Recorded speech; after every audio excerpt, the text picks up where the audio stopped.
नमस्कार, फिर पैसा बोलता है में आपका स्वागत है। मैं आनंद श्रीनिवासन। आज रविवार है तो आपका हॉट टेक्स्ट करेंगे। विनोद नहीं है तो हम विष्णु से बात कर रहे हैं। मैं इस वीडियो को middle of the week record कर रहा हूँ क्योंकि मैं देश के बाहर जा रहा हूँ। तो मुझे एंड ऑफ द वीक की डिटेल्स पता नहीं है, तो उसको मैं रेफ़र नहीं करूँगा। उसे हम सोमवार देखेंगे। आज के लिए आपके सवाल विष्णु साहब पूछेंगे, मैं जवाब हिंदी में दूँगा। Sir, an important question is like you ask us to just consider, not recommend, or just consider a set of stock. But you have made the whole research with the team. Why are you asking us to research it again and again? तो जवाब ये है कि मैं research करता हूँ अपने के लिए, कि मेरा रिसर्च मेरा है, मेरा परसेप्शन है। मैं टाटा को रिस्पेक्ट करता हूँ। टाटा को आप रिस्पेक्ट करें इसे मैं आपका ज़िम्मा है, मेरा ज़िम्मा नहीं है। मैं एक प्रमोटर को इस रूप से जज करूँगा, वो आपका रिसर्च खुद करना है, क्या वो आप रिस्पेक्ट करते हैं कि नहीं रिस्पेक्ट करते हैं। तो प्रमोटर इंटीग्रिटी एक important part of any research होती है।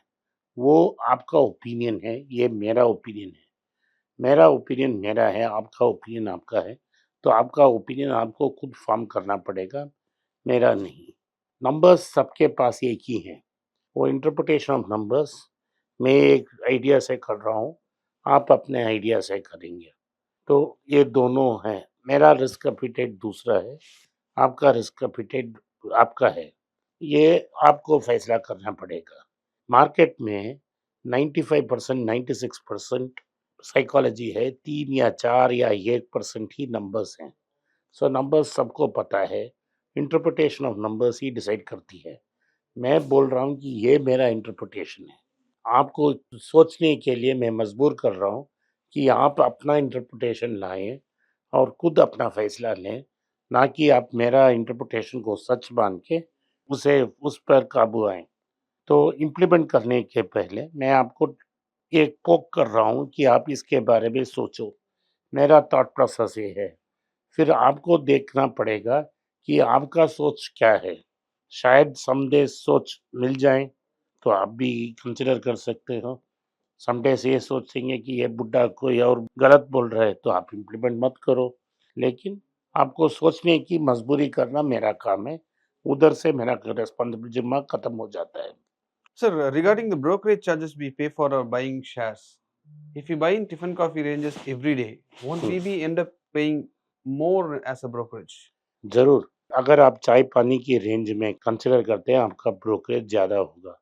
लेकिन सेबी का नियम है कि 2.5% मैक्सिमम ब्रोकरेज लग सकता है।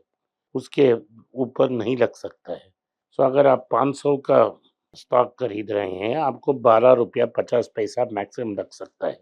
तो मेरा ओपिनियन है कि वो अनरीज़नेबल नहीं है। लेकिन आज की डेट में 0.5 सब लोग ले रहे हैं।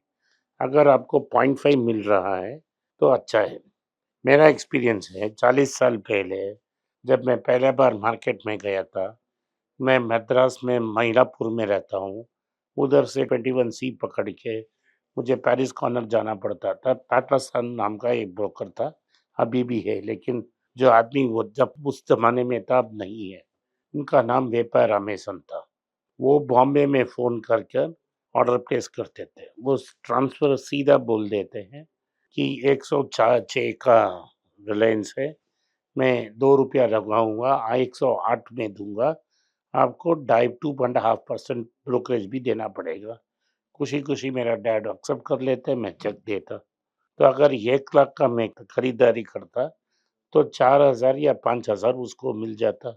उसके बाद उसको पेपर भेजूँगा, मेरे डैड के नाम में ट्रांसफ़र होके आने में 15-20 दिन लगता है। लेकिन उन्होंने मुझे अच्छे स्टॉक्स दिलवाए, क्योंकि उनका 1 लाख का ट्रांज़ैक्शन हो गया, उनका 4-5% मार्जिन हो गया, वो अच्छा रहेंगे। आज अगर वो ज़िंदा होते और ये करते, तो लगभग उनका तनख्वाह 4 या 5 लाख होता।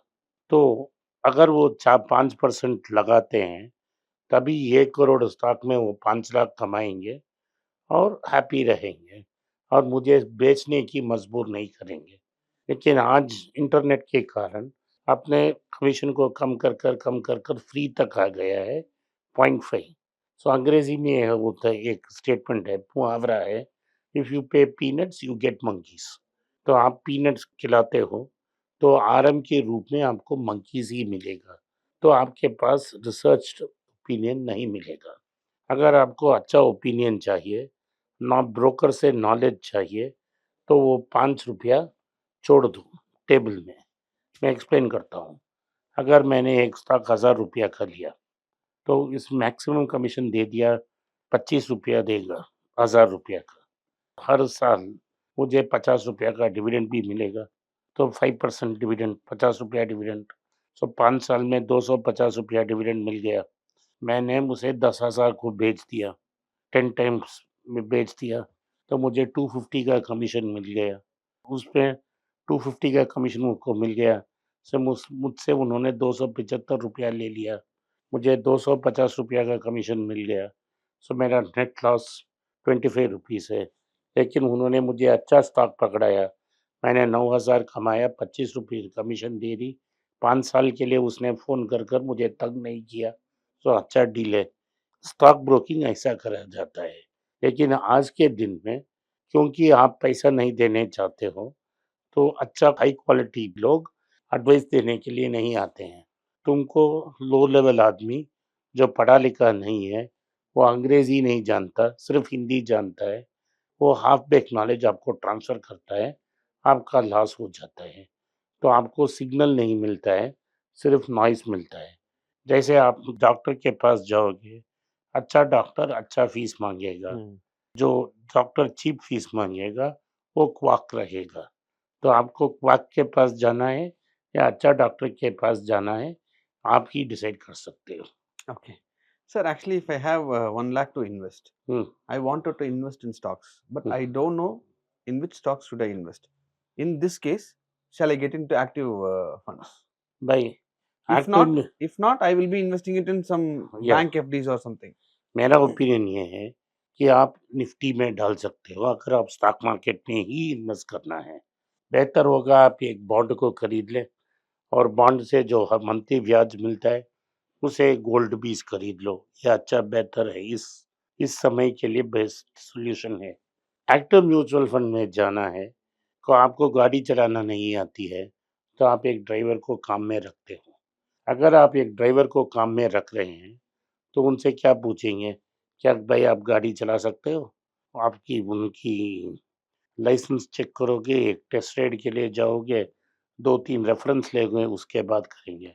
आज की एक्टिव म्यूचुअल फंड में मैं 100% बेट लगा सकता हूँ, जो निवेशक है उसको पता ही नहीं है कि कौन फंड मैनेजर है। वो डिपेंडेंट है एक इंडिपेंडेंट फाइनेंशियल एडवाइजर पे।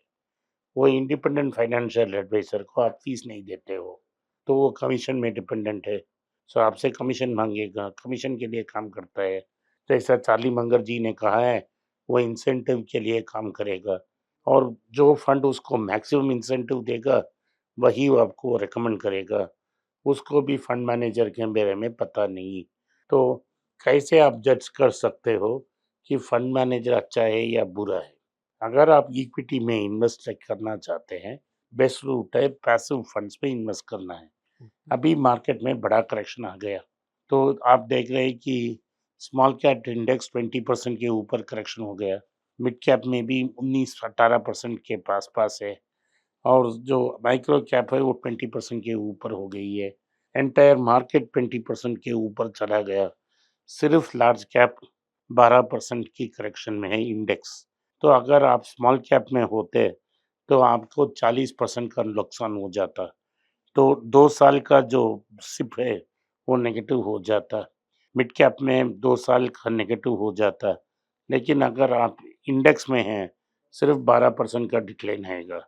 तो रिलेटिव सेफ्टी ये है कि आप पैसिव इक्विटी फंड्स में डालें और वेट करें। Hmm. देन आपको 3 साल, 4 साल का नुकसान नहीं होगा।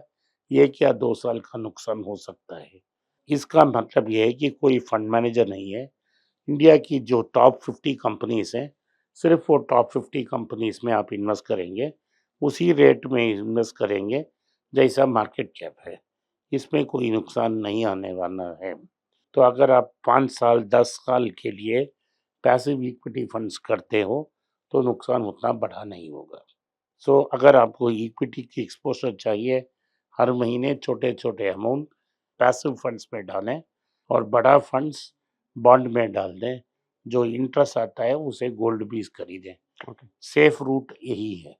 मार्केट में उतार-चढ़ाव होगा, पटाखे लिस्ट में भी उतार-चढ़ाव होगा, रिस्क आपका है, मेरा नहीं है। आज के लिए इतना ही। आपने इस पॉडकास्ट को सुना, इसके लिए मैं आपका आभारी हूँ। हो सके तो वीडियो को लाइक कीजिए, चैनल को सब्सक्राइब कीजिए और बेल नोटिफिकेशन दबाएँ। इस वीडियो को अपने दोस्त और रिश्तेदार के पास भेजें और उनको देखने की आग्रह करें। नमस्कार, धन्यवाद, जय हिंद।